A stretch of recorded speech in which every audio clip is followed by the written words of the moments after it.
Okay, so let's talk about this stopping condition. When are we going to stop sending rays? Now, what we have been doing so far is one approach. Okay, so one possibility is use a fixed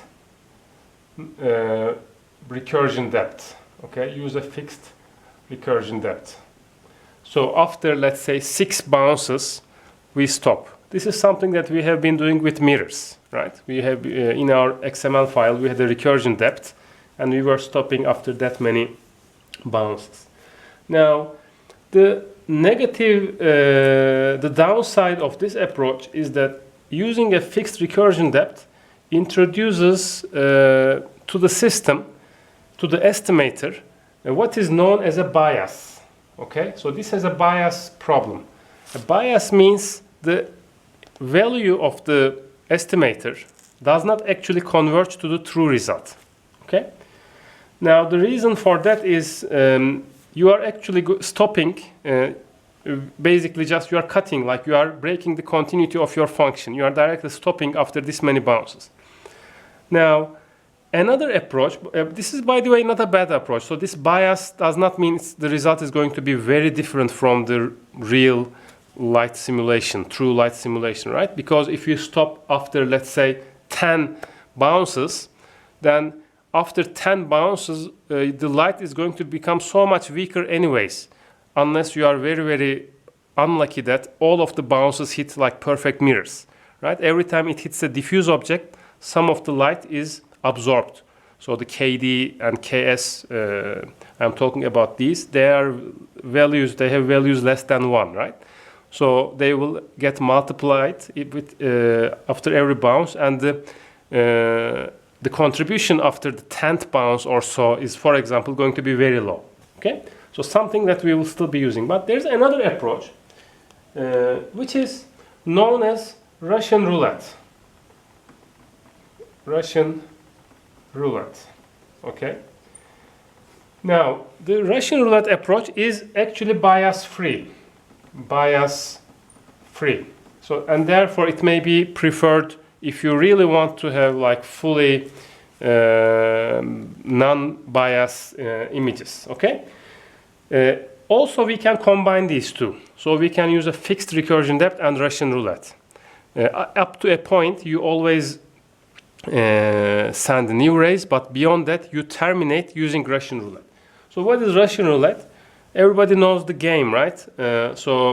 Randomly, basically, in the real game, somebody dies because there's a bullet in the pistol, right? Now, we apply that idea to the ray tracing. We randomly kill a ray, okay? So how do we do that? Let's say our ray, primary ray, intersects this point, okay? It intersects this point. This is the surface normal. This is the surface normal. And we sample a direction. Let's say we end up randomly, we select this direction, WI. Okay?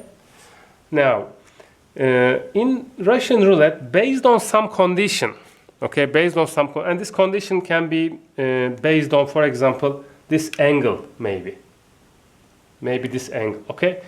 Based on some condition and randomness, you decide to terminate the path of the ray, okay? So there will be a condition and there will be some random number that's used in the process, okay? We are going to terminate. Now, you may, for example, check, let's say you generate a direction, WI, okay? You generate this direction, and you look at the angle here. Let's call this theta, okay? So based on this theta and a random number, you may choose to terminate this ray, okay?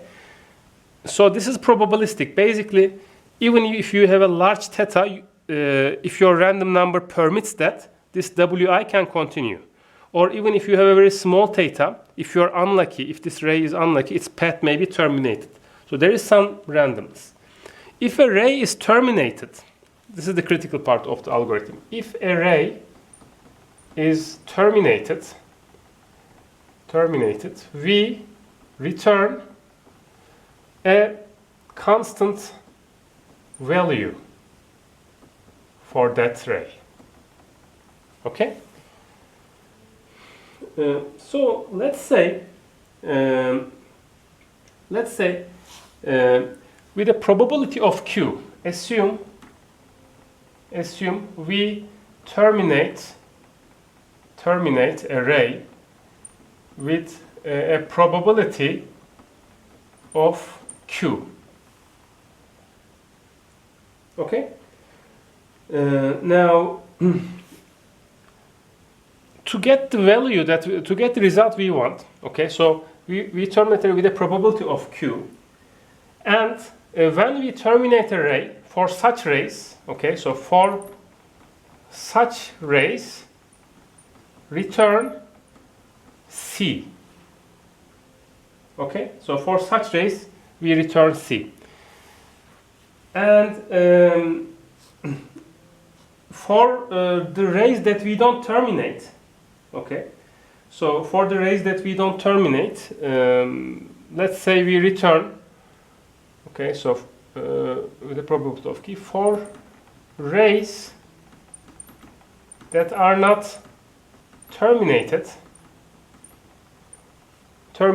we return the computed value.